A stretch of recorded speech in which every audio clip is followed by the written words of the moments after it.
విశాఖ జిల్లా మధురవాడ పరదేశీపాలెంలో విషాదం చోటు చేసుకుంది. నారాయణ జూనియర్ కళాశాలలో విద్యార్థి ఆత్మహత్య కలకలం రేపింది.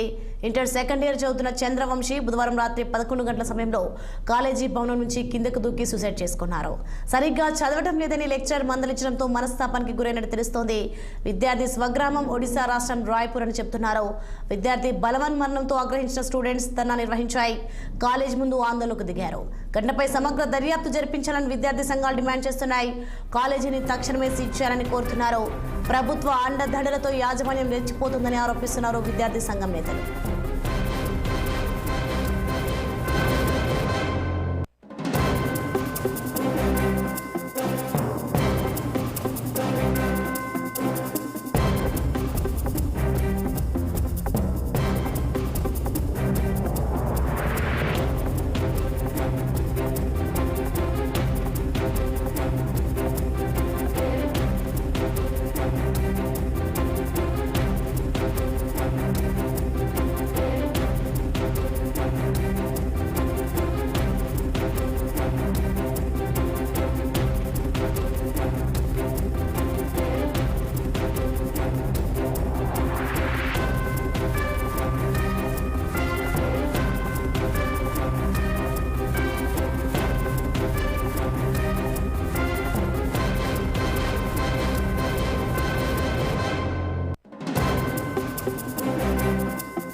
విశాఖ జిల్లా మధురవాడ పరదేశీపాలెంలో విషాదం చోటు చేసుకుంది.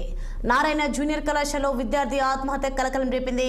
ఇంటర్ సెకండ్ ఇయర్ చదువుతున్న చంద్రవంశీ బుధవారం రాత్రి 11 గంటల సమయంలో కాలేజీ భవనం నుంచి కిందకు దూకి సూసైడ్ చేసుకున్నారు. సరిగ్గా చదవటం లేదని లెక్చరర్ మందలించడంతో మనస్తాపానికి గురైనట్టు తెలుస్తోంది. విద్యార్థి స్వగ్రామం ఒడిశా రాష్ట్రం రాయ్పూర్ అని చెప్తున్నారు. విద్యార్థి బలవన్ మరణంతో ఆగ్రహించిన స్టూడెంట్స్ ధర్నా నిర్వహించాయి. కాలేజ్ ముందు ఆందోళనకు దిగారు. ఘటనపై సమగ్ర దర్యాప్తు జరిపించాలని విద్యార్థి సంఘాలు డిమాండ్ చేస్తున్నాయి. కాలేజీని తక్షణమే సీజ్ చేయాలని కోరుతున్నారు. ప్రభుత్వ అండదండలతో యాజమాన్యం రెచ్చిపోతుందని ఆరోపిస్తున్నారు విద్యార్థి సంఘం నేతలు. ఇదే అంశానికి సంబంధించి మరింత సమాచారం మా విశాఖ ప్రతినిధి కన్నబాబు ఫోన్ లైన్లో అందించి సిద్ధంగా ఉన్నారు. కన్నబాబు, అసలు ఏం జరిగింది?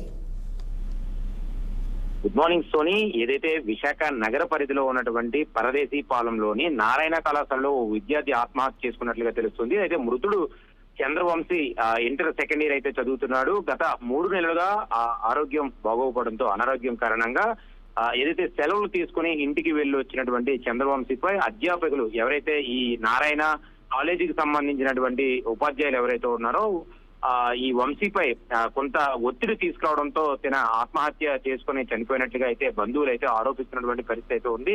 అధిక ఒత్తిడి తట్టుకోలేకే విద్యార్థి గత రాత్రి ఏదైతే నిన్న అర్ధరాత్రి 11 గంటల సమయంలో కళాశాల మేడపై నుంచి దూకి ఆత్మహత్య చేసుకున్నట్లుగా అయితే ప్రస్తుతం అయితే తెలుస్తుంది. అయితే మృతదేహాన్ని పోస్ట్ మార్టం నిమిత్తం కూడా విశాఖ KGH కి అయితే తరలించారు. అయితే వీళ్ళంతా కూడా మృతదేహం పడినటువంటి ప్రాంతాన్ని కుటుంబ సభ్యులు చూడకుండానే కళాశాల యాజమాన్యం కడిగేయడం పట్ల CITU నాయకులు కొంత అక్కడ ఒక దీన్ని అయితే ఆరోపిస్తున్నటువంటి పరిస్థితి అయితే ఉంది. అయితే విద్యార్థి చనిపోయినటువంటి తీరు విధానాన్ని చూస్తే గనక ఎంతటి ఒత్తిడికి గురి చేస్తే గనక విద్యార్థి తనకు తాను చనిపోవడానికి బలవంత మరణం చెందడానికి అదే ఉంటాడంటూ కూడా ఇక్కడ ఉన్నటువంటి CITU నాయకులు గాని SFI నాయకులు గాని మాట్లాడుతున్నటువంటి పరిస్థితి ఉంది. అయితే విద్యార్థులని తీర్చిదిద్దాల్సినటువంటి ఉపాధ్యాయులు ఒత్తిడికి లోను చేయడం వల్ల ఇలాంటి అఘాయిత్యాలు పదే పదే జరుగుతున్నాయి. ఇప్పటికే రాష్ట్రంలో అనేక విద్యా సంస్థలు విద్యార్థులపై పెడుతున్నటువంటి ఒత్తిళ్ల కారణంగా విద్యార్థులు బలవంతంగా ఆత్మహత్య చేసుకొని చనిపోతున్నారని కూడా వీళ్ళంతా పెద్ద ఎత్తున ఆందోళన చేస్తున్నటువంటి పరిస్థితి అయితే ఉంది. అయితే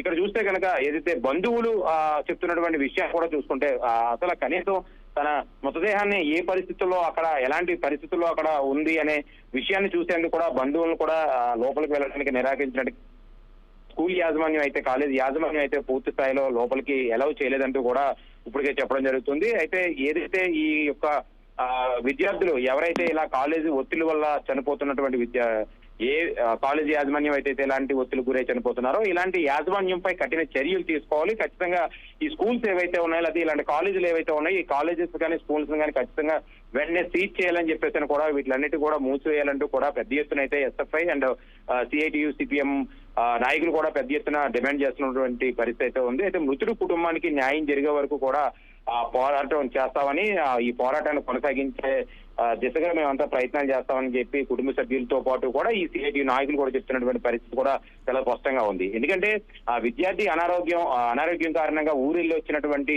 విద్యార్థిపై కొంత సమయం కేటాయించి తనను ఇంకా భవిష్యత్తులో ఒక ఉన్నతమైన స్థాయికి వెళ్లే విధంగా చూడాలి. కానీ లేనిపోయిన ఒత్తులు తీసుకొచ్చి పదే ర్యాంకుల కోసం అంటే ఈ యొక్క విద్యా సంస్థలు ఏవైతే ప్రైవేట్ విద్యా సంస్థలు ఒక నారాయణనే కాదు ఆంధ్రప్రదేశ్ లో ఉన్నటువంటి అన్ని విద్యా సంస్థల్లోని ఇలాంటి వాతావరణమే నెలకొంటుంది. ఒక ర్యాంకులు తప్పితే విద్యార్థులు ఏ రకంగా ఇదైపోయినా పట్టించుకునే పరిస్థితి లేదంటూ కూడా ఇలా పెద్ద ఎత్తున అయితే డిమాండ్ చేస్తున్న పరిస్థితి కనబడుతుంది. సోనియా, మరి ఈ యొక్క ఆత్మహత్యకు సంబంధించి తల్లిదండ్రులు ఏమంటున్నారు?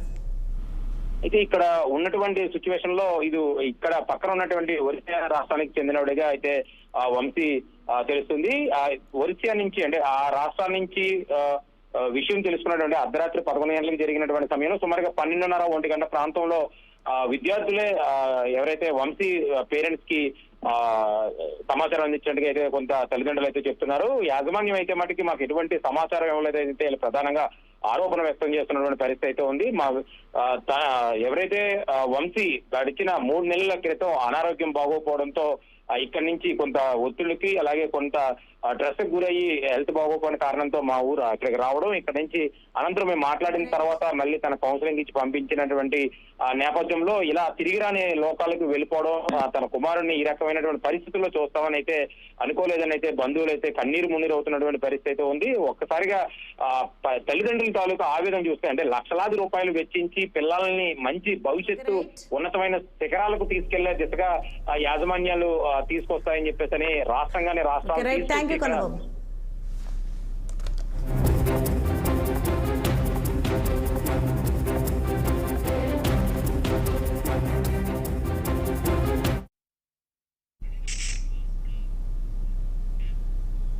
Asika, IV Prakna updates. For more updates, keep